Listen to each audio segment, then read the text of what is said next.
Hello, good morning to all class fifth के बच्चे जो हिंदी पढ़ने वाले हैं या जिन्होंने हिंदी लिया है। हम आपको शुरू कर रहे हैं आज सिलेबस का। पहली कविता है गौरव गान, जो हमने आपको पढ़ा भी दिया और समझा भी दिया। अब बारी आती है उसके प्रश्न उत्तर की।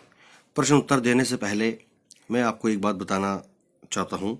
पहली कविता जो आपने पढ़ी है गौरव गान, जिस कविता को लिखा है, ये जिसने उसकी रचना की है A.K. मिश्र जी ने। उन्होंने इस कविता में शिवा प्रताप और नानक, बुद्ध, कबीर, राजा महाराजा और वीर शहीदों की जननी कहलाने वाली ये मातृभूमि के बारे में उन्होंने बहुत ही सुंदर ढंग से इसका वर्णन किया है। जैसे पहली पंक्ति में उन्होंने कहा था कि जन्म लिया है जिस भू पर, आओ करें उसका गुणगान, मातृभूमि को नमन करें, गाएं इसके गौरव गान। और इसमें एक सुंदर लाइन आपने पढ़ी होगी, अमृतवाणी सुना गए हैं नानक, बुद्ध, कबीर, कर्म पथ पर डटे रहो तुम जैसे राम रणधीर। और एक पंक्ति इसमें आई थी अंतिम आखिर में, रज कण को माथे पर मल कर सभी बढ़ाएं इसका मान, मातृभूमि को नमन करें, गाएं इसके गौरव गान। वेद, पुराण, उपनिषद, गीता, ज्ञान समुद्र भरा है इनमें, ऋषि मुनियों का आत्मबोध इस धरती के कण कण में। कुछ इस प्रकार से इस पहली कविता गौरव गान A.K. मिश्र जी ने इसकी रचना की है। और इसको आपने एक बार फिर पढ़ लीजिए। जितना आप इसको रिपीट करेंगे, पढ़ते रहेंगे, आपको रीडिंग में और ज़्यादा इजाफा हो जाएगा। सबसे पहली बात है कि हमें पढ़ना, रीडिंग सबसे पहला है। और लिखने का तो हम लोग अभ्यास करके, प्रैक्टिस करके वो हो जाएगा। लेकिन सबसे इम्पोर्टेंट और सबसे ज़रूरी चीज़ है हमारे सामने रीडिंग करना। रीडिंग हमें देख कर करना होता है, उसको अच्छी तरह से रीडिंग कीजिए। जितना आपके रीडिंग अच्छी होगी, आप उसी तरह से उस किसी भी चीज़ को आप उसे बिना देखे लिखने में आपको कोई दिक्कत नहीं होगी। अब शुरू करते हैं क्लास फिफ्थ के बच्चों के लिए जिन्होंने हिंदी लिया है या जो हिंदी पढ़ने वाले बच्चे हैं, उनके लिए कविता एक, पहली गौरव गान, भाग 2। प्रश्न उत्तर है और पेज नंबर है आपका 10। पहला प्रश्न है, कविता का मुख्य विषय क्या है। इसमें एक सवाल है कि कवि A.K. मिश्र ने इस कविता का जो मुख्य विषय है, इसका जो मेन सब्जेक्ट है, अर्थ, वो क्या है। कवि कहता है कि कविता का मुख्य विषय है ये भूमि वीर शहीदों की जननी है।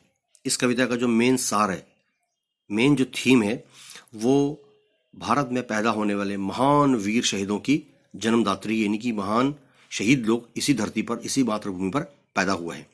साथ ही इसमें वेद, पुराण, उपनिषद, गीता का ज्ञान समुद्र से भरा हुआ है। अगला प्रश्न है, भूमि नहीं मात्र है ये। इस पंक्ति के माध्यम से, इस 2-3 लाइन के जरिए कवि क्या कहना चाहता है। कविता का कहना है भूमि नहीं मात्र है ये। इसका ये कहना है कि ये भूमि वीर शहीदों की जननी है। यहाँ पर अनेक वीर शहीदों ने जन्म लिया है। हमें इसका गुणगान करना चाहिए और इसकी प्रशंसा करनी चाहिए। हमारे कौन कौन से महापुरुष अमृतवाणी सुना गए हैं।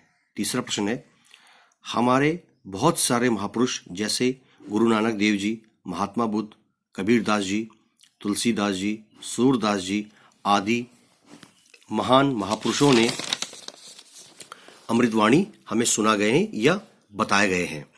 अगला प्रश्न है, जन जन की उद्धारक कौन है और कैसे।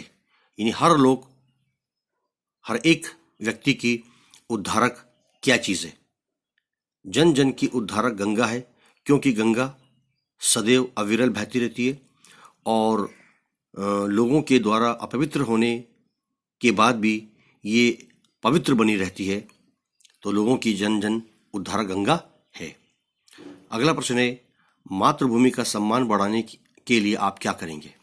इसका उत्तर है, मातृभूमि का सम्मान बढ़ाने के लिए हमें अपनी मातृभूमि को नमन करना है, इसका गौरव गान करना है और इसके लिए अपने प्राणों को न्यौछावर करने के लिए हमें सदैव तत्पर रहना चाहिए।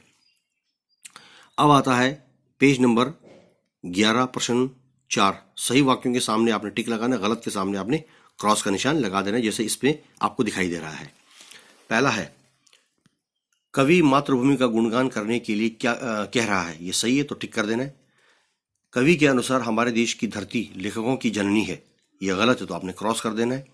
कर्म पथ पर डटे रहने वालों में से सुभाष चंद्र बोस का उदाहरण दिया गया है, अगर ये गलत है तो क्रॉस करना है, सही है तो आपने टिक कर देना है। इसका मतलब ये गलत है तो क्रॉस करना है। जन जन की उद्धारक गंगा हमारे देश में, ये सही है तो आपने टिक कर देना है। मातृभूमि का मान धरती की धूल को माथे पर मल कर बढ़ाया जा सकता है, ये सही है तो आपने आगे बॉक्स में टिक कर देना है, ये ब्रैकेट में टिक कर देना है। अब आता है भाषा ज्ञान। दिए गए शब्दों के दो दो पर्यायवाची एक अर्थ वाले शब्द लिखिए। भू मन होता है जमीन, भूमि मने भी जमीन, धरा मने भी जमीन। उसके बाद आता है पथ, रास्ता, मार्ग।